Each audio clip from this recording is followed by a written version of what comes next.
Alright, this is my last attempt at the video, and I'm doing it for you. Because I care about you guys. And I don't want you to be the guys on the range where I'm like, oh, you literally rewrote the laws of physics. I am blessed to be in your presence. Like, a moment in history just happened in this comment section, and I was here to witness it. Thank you. Because there are people that believe that physics don't apply. And physics are a bitch. They're hard to get around. I get that. I do. And physics debunk a lot of myths. Now, I can't do the mathematical arithmetic to explain this, but you don't need to be a mathematician or a physics professor to tell you things like water's wet, sun is warm, heavier firearms reducing recoil is a myth. Because the same rules apply. Whether you like it or not, at the end of the day, no matter how you slice the pie, the rules do not change. So what are the rules? So, as your projectile is moving down the bore, now this isn't an accurate representation. As your projectile moves down to the bore, the pressure will spike up and then it'll come down a little bit as the projectile is moving down the bore. But we're going to pretend it doesn't. We're going to pretend it's just 50,000 psi. And it acts equally on all surfaces. And that will continue until the projectile exits the bore. At that point, you've created an action. And as Newton says, for each action, there's an equal and opposite reaction. But the story doesn't end there. Because there was still 50,000 psi touching on all the rest of these surfaces that need to go away. It doesn't just disappear. So what it's going to do is push a bunch of gas out in the form of thrust. So, how do we reduce recoil? Well, it's simple. You either fire a projectile that's lighter or moving slower, or you take care of the thrust, which is easy. How you do that is you take something like this muzzle brake right here, and you're going to take the thrust and you're going to shoot it out in opposite directions so it's fighting against each other. You're working the thrust against itself. Now that won't scavenge all of it because you'll still get some that comes out the end of the bore. However, this reduces a lot, as much as like 40%. It's pretty amazing actually on how well a muzzle brake works. A muzzle brake will take care of recoil because you're taking two forces and you're putting them against each other and canceling them out. It's amazing, I know. So simple, and it works so effectively because there is a lot of thrust. Yes, the bullet does have some energy with it, but there's still a shit ton inside of the rifle that needs to be transferred somewhere. So you put those two forces against each other, transfer them against each other, boom, problem solved. Well, you still got the bullet. So the myth is that a heavier firearm somehow, I don't know how people come to this conclusion, but somehow a heavier firearm does not create as much energy as a lighter firearm. Because remember, the energy is created here, and it needs to be transferred to here. It starts at the muzzle, and it needs to end at the ground. There's nothing you can do to change that, unless you remove energy. Again, a muzzle brake, you're taking the two energies, putting them against themselves, and canceling them out. Or you fire a weaker projectile. A great example is going from like 308 to 243. Like a 55 grain 243. Yes, that projectile is not going to carry the energy of a 308. However, you get a bunch of energy, or a bunch of velocity, so it's able to dump that energy really, really fast. Because when energy is based in velocity, it transfers quickly. When it's based in mass, it doesn't transfer as quickly because the mass holds onto it and it carries through the target. Most applications, a 308 is overkill. You could go with something like a 6.5, a 243, something to that effect, a 6.8, and still be just fine. And have more than enough energy to do the job, but because there isn't as much total energy being created and stuffed into the projectile, you can get rid of a bunch of it in the muzzle brake by taking care of the thrust, and it's got enough. Who cares about overkill? We just want enough. And you will get less recoil. Because the projectile carries less energy, you will have less recoil. Now don't get me wrong. You can change the characteristics of recoil by the weight of the firearm. Like for example, I could take a 500 Nitro Express and I could go with like a less than 10 pound gun and get a broken collarbone. Or I could go with heavier than a 20 pound gun and fall on my ass. No matter what though, I'm still taking the energy. That's just the way it is. So do I want a broken collarbone or do I want to land on my ass? Those are my two choices. No matter what, a 500 Nitro Express is still going to suck. A 12 gauge, whether that's a 3-pound gun or a 15-pound gun, it's still a 12 gauge and it's still going to suck. You want to know the ultimate secret to having less felt recoil on a 12 gauge? Don't hold your gun like a bitch. What you're going to do is take this hand and you're going to push forward. You're going to take this hand and you're going to pull to the rear. And you're going to place it firmly in your shoulder. And this will split the recoil into 3.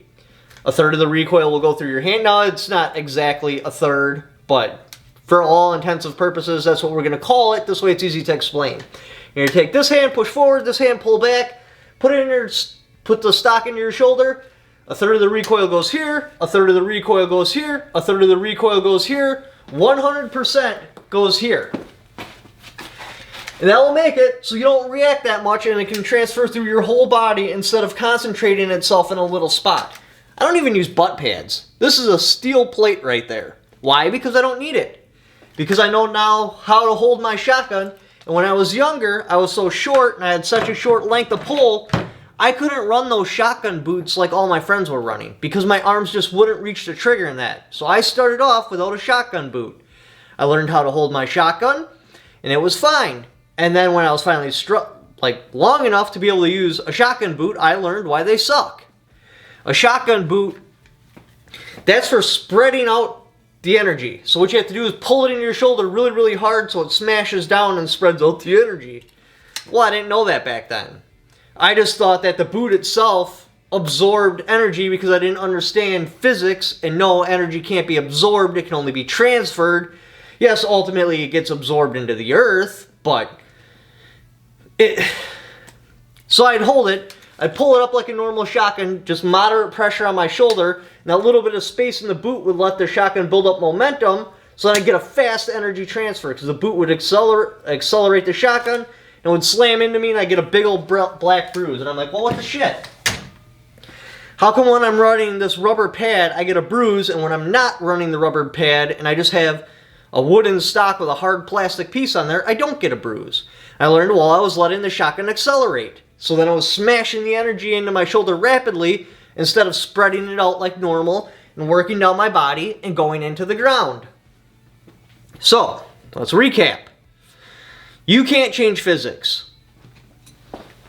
The energy the firearm produces, regardless of the weight of the firearm, is going into you, it will go down through you, and transfer into the ground.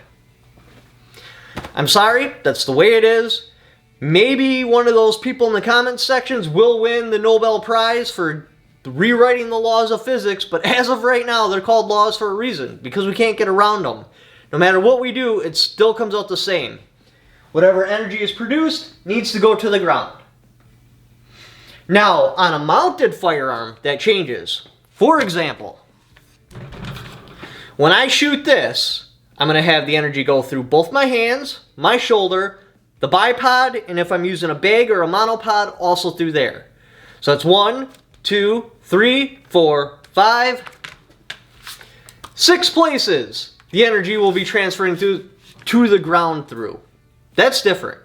So if this firearm was really heavy, because it's actually physically touching the ground, it will use friction, it'll transfer the energy to the ground more effectively because these bipods will dig in and tear into the ground, causing drag, doing a quicker energy transfer, putting less recoil on me. But freehanding a firearm, like so, the weight is irrelevant. It can change the characteristics again. It can. It could change, if this was a 500 Nitro Express, it could change from either busting my collarbone or me falling on my ass. Because you're changing the speed at which the energy is transferred. You're slowing it down. Also why semi-automatics work pretty good. This is a poor example because these recoil like shit because the carrier is so heavy. So I fire and that energy is transferring to my shoulder, plus this is coming back at a slower rate and then hitting me again. On slow motion AK videos, you can actually see one and then a second impulse. Ideally, with a quality made semi-automatic firearm, It'll slow that down and slowly transfer it through you as it goes through the spring rate, and then you don't get the hard hit at the end. But AKs are like ridiculously old and crazy out of date, so they don't do that very well. But you get the idea. Like, it's all about transferring the energy. Like, there's that AK-107 where it has a counterweight. They're just transferring the energy back and forth, trying to get it to cancel out. There's still the energy from the bullet, but they'll put a big old nasty muzzle brake on it, and then they'll have the carrier speed try to cancel itself out, which will help cancel out some of the energy because they're transferring to each other. It works, it does, but that rifle has got to be stupid heavy because of all those moving parts. I don't know. Never shot one. Maybe when I shoot one, I'll have a different opinion about it. So, let's recap one last time. You want to reduce muzzle, you want to reduce recoil, you can put a brake on it and eliminate thrust. You can shoot a smaller caliber, or you cannot hold your shotgun like a bitch. Those are your options. What do you want to do? You can change the feel of it. If it's too snappy, you can add weight and change the feel of it, but it's still the same energy coming out. And plus, look at it this way. Let's pretend you and your firearm weigh 150 pounds. You add 8 ounces to it. So now you weigh 150 pounds and 8 ounces. Is that really that big of a difference? Say you add a pound on it. 151 pounds now. In the grand scheme of things, the weight you can comfortably add on a firearm and still be able to shoulder it is negligible in how it's going to change it. Just my opinion, I prefer lighter firearms. I do. I shoot them okay. I deal with the recoil, and that's it. I prefer the snap over a hard push because the push sets me back. I prefer just, instead of, that's just my preference. Everybody will have their preference, so they will design their firearms accordingly. Anyway, thank you for watching. Don't forget to subscribe.